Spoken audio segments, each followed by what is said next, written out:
ओम नमो भगवते वासुदेवाय नमः। बोलो विष्णु भगवान की जय। अथ गर्भ गीता। श्री कृष्ण भगवान जी का वचन है कि जो प्राणी इस गर्भ गीता का सद्भावना से विचार मनन करता है वह पुरुष फिर गर्भवास में नहीं आता है। अर्जुन उवाच, हे कृष्ण भगवान, यह प्राणी जो गर्भ विषय आते हैं सो किस दोष को करके आते हैं? हे प्रभु जी, जब यह जन्मता है तब इसको जरा आदि रोग लगते हैं, फिर मृत्यु होती है। हे स्वामी, वह कौन सा कर्म है जिसके करने से प्राणी जन्म मरण से रहित होवे? श्री भगवान वाचे, हे अर्जुन, यह मनुष्य जो है सो अंधा व मूर्ख है, जो संसार के साथ प्रीति करता है। यह पदार्थ मैंने पाया है और वह मैं पाऊंगा, ऐसी चिंता इस प्राणी के मन में उतरती नहीं। 8 पैर माया को ही मांगता है, इन बातों को करके बार बार जन्मता और मरता है। वह गर्भ विषय दुख पाता रहता है। अर्जुन उवाच, हे श्री कृष्ण भगवान, यह मन मस्त हाथी की नाई है, तृष्णा इसकी शक्ति है। यह मन तो 5 के वश में है, काम, क्रोध, लोभ, मोह और अहंकार। इन 5 में अहंकार बहुत बली है। सो कौन यतन है जिससे मन वश में होवे? श्री भगवान वाचे, हे अर्जुन, यह मन निश्चित ही हाथी की नाई है, तृष्णा इसकी शक्ति है। मन 5 के वश में है, अहंकार इसमें श्रेष्ठ है। हे अर्जुन, हाथी जैसे अंकुश के वश में होता है, वैसे ही मन रूपी हाथी को वश में करने के लिए ज्ञान रूपी अंकुश है। अहंकार करने से यह जीव नरक में पड़ता है। अर्जुन वाचे, हे भगवान, जो इस तुम्हारे नाम के लिए वन खंडों में फिरते हैं, एक वैरागी हुए हैं, एक धर्म करते हैं, इनको कैसे जाने? जो वैष्णव हैं वे कौन हैं? श्री भगवान वाचे, हे अर्जुन, एक मेरे ही नाम के लिए वनों में फिरते हैं, वे सन्यासी कहलाते हैं। एक सिर पर जटा बांधते हैं, एक अंग पर भस्म लगाते हैं, उनमें हम नहीं, क्योंकि इनमें अहंकार है, इससे मेरा दर्शन दुर्लभ है। अर्जुन वाचे, हे भगवान, वह कौन सा पाप है जिससे स्त्री की मृत्यु हो जाती है? वह कौन सा पाप है जिससे पुत्र मर जाता है? और नपुंसक कौन पाप से होते हैं? श्री भगवान वाचे, हे अर्जुन, जो किसी से कर्ज लेता है और देता नहीं, इस पाप से औरत मरती है। और जो किसी की अमानत रखी हुई पचा लेता है, उसके पुत्र मर जाते हैं। जो किसी का कार्य किसी के गोचर आए पड़े और वह जबानी कहे कि मैं तेरा कार्य सबसे पहले कर दूंगा, तब वह समय आने पर उसका कार्य न करे, इस पाप से नपुंसक होते हैं। ये बड़े पाप हैं। अर्जुन वाचे, हे भगवान, कौन से पाप से मनुष्य सदैव रोगी रहता है? किस पाप से गधे का जन्म मिलता है, स्त्री का जन्म तथा टट्टू का जन्म क्यों कर पाता है, और बिल्ली का जन्म किस पाप से होता है? श्री भगवान वाचे, हे अर्जुन, जो भी मनुष्य कन्यादान करते हैं और इस दान में मूल्य लेते हैं, वे दोषी होते हैं, वे मनुष्य सदा रोगी रहते हैं। जो विषय विकार के वास्ते मदिरा पान करते हैं, वे टट्टू का जन्म पाते हैं, और जो झूठी गवाही भरते हैं वे औरत का जन्म पाते हैं। जो रसोई बना के पहले आप भोजन कर लेती है और पीछे परमेश्वर को अर्घ्य दान करते हैं, वे बिल्ली का जन्म पाती हैं। और जो मनुष्य अपनी झूठी वस्तु का दान करते हैं, औरत का जन्म पाते हैं, वे गुलाम औरतें होती हैं। अर्जुन वाचे, हे भगवान, कई मनुष्यों को तुमने सुवर्ण दिया है, और सो उन्होंने कौन सा पुण्य किया है? और कई मनुष्यों को आपने हाथी घोड़े रथ दिए हैं, उन्होंने कौन सा पुण्य किया है? श्री भगवान वाचे, हे अर्जुन, जिन्होंने स्वर्ण का दान किया है उनको घोड़े वाहन मिलते हैं। जो परमेश्वर के निमित्त कन्यादान करते हैं सो पुरुष का जन्म पाते हैं। अर्जुन वाचे, हे भगवान, जिन पुरुषों के अंदर विचित्र देह है उन्होंने कौन सा पुण्य किया है? किसी किसी के घर संपत्ति है और कोई विद्यावान है, उन्होंने कौन सा पुण्य किया है? श्री भगवान वाचे, हे अर्जुन, जिन्होंने अन्न दान किया है उनका सुंदर स्वरूप है, जिन्होंने विद्या दान किया है वे विद्यावान होते हैं, जिन्होंने संतों की सेवा की है वे पुत्रवान होते हैं।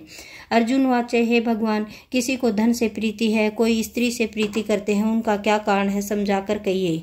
श्री भगवान वाचे, हे अर्जुन, धन और स्त्री सब नाश रूपी हैं, मेरी भक्ति का नाश नहीं होता है। अर्जुन वाचे, हे भगवान, यह राजपाट किस धर्म से के करने से मिलता है, और विद्या कौन से धर्म करने से मिलती है? भगवान वाचे, हे अर्जुन, प्राणी काशी में निष्काम भक्ति से तप करते हुए देह त्यागते हैं, वे राजा होते हैं, और जो गुरु की सेवा करते हैं सो विद्यावान होते हैं।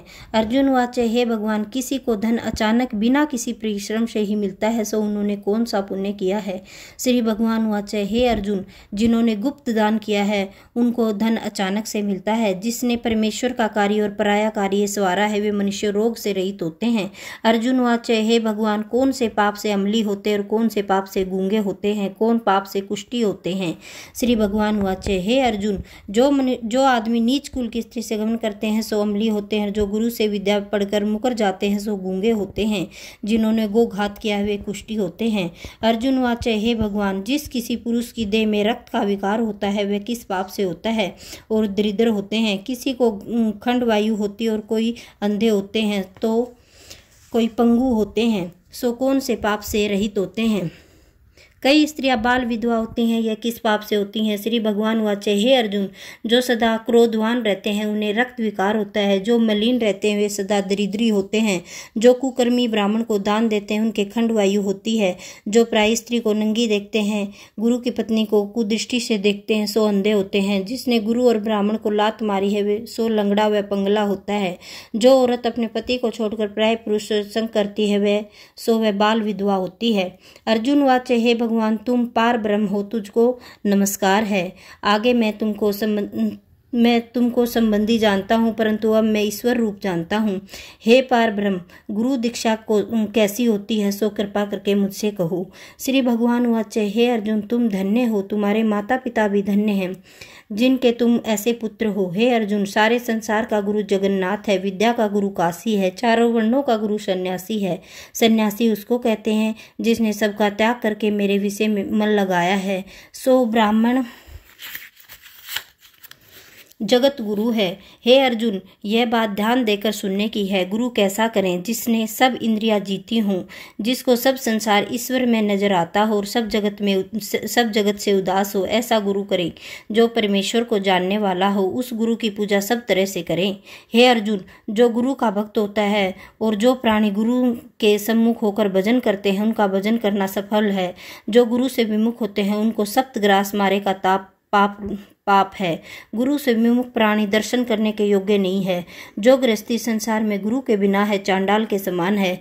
जिस तरह मदिरा का भंडार हो उसमें जो गंगा जल है वह अपवित्र है, इसी तरह गुरु से विमुख का भजन सदा अपवित्र होता है। उसके हाथ का देवता भी नहीं लेते हैं, उसके सब कर्म निष्फल हैं। कुकर शुकर गंधर्व काक ये सब योनियों से बड़ी खोटी योनि है। इन सब से वह मनुष्य खोटा है जो गुरु नहीं करता है। गुरु बिना गति नहीं होती है, यह उसे नरक को जाएगा। गुरु दीक्षा बिना प्राणी के सब कर्म निष्फल होते हैं। हे अर्जुन, जैसे चारों वर्णों को मेरी भक्ति करना योग्य है वैसे गुरु धार के गुरु की भक्ति करना योग्य है। जैसे गंगा नदियों में उत्तम है, सब व्रतों में एकादशी का व्रत श्रेष्ठ है, वैसे ही हे अर्जुन शुभ कर्मों में गुरु सेवा उत्तम है। गुरु दीक्षा बिना प्राणी पशु योनि पाता है। जो धर्म भी नहीं करता सो पशु योनि भल भोगता है, 84 योनियों में भ्रमण करता रहता है। अर्जुन वाचे, हे श्री कृष्ण भगवान, गुरु दीक्षा क्या वस्तु है? श्री भगवान वाचे, हे अर्जुन, धन्य जन्म है उसका जिसने यह प्रश्न किया है। तू धन्य है। गुरु दीक्षा के 2 अक्षर हैं, हरि ओम। इन अक्षरों को गुरु कहता है। यह चारों वर्णों को अपनाना श्रेष्ठ है। हे अर्जुन, जो गुरु की सेवा करता है उस पर मेरी प्रसन्नता है, वह 84 से छूट जाएगा, जन्म मरण से रहित हो नरक नहीं भोगता है। जो प्राणी गुरु की सेवा नहीं करता है वह 3.5 करोड़ वर्ष तक नरक भोगता है। जो गुरु की सेवा करता है उसको कई अश्वमेध यज्ञ के पुण्य का फल मिलता है। गुरु की सेवा मेरी सेवा है। हे अर्जुन, हमारे तुम्हारे संवाद को जो प्राणी पढ़ेंगे और सुनेंगे सो गर्भ के दुख से बचेंगे, उनकी 84 कट जाएगी। इसी से इस पाठ का नाम गर्भ गीता है। श्री कृष्ण भगवान जी के मुख से अर्जुन ने श्रवण किया। गुरु दीक्षा लेना उत्तम कर्म है। उसका फल यह है कि नरक की 84 से जीव बचा रहता है। भगवान बहुत प्रसन्न होते हैं। बोलो विष्णु भगवान की जय।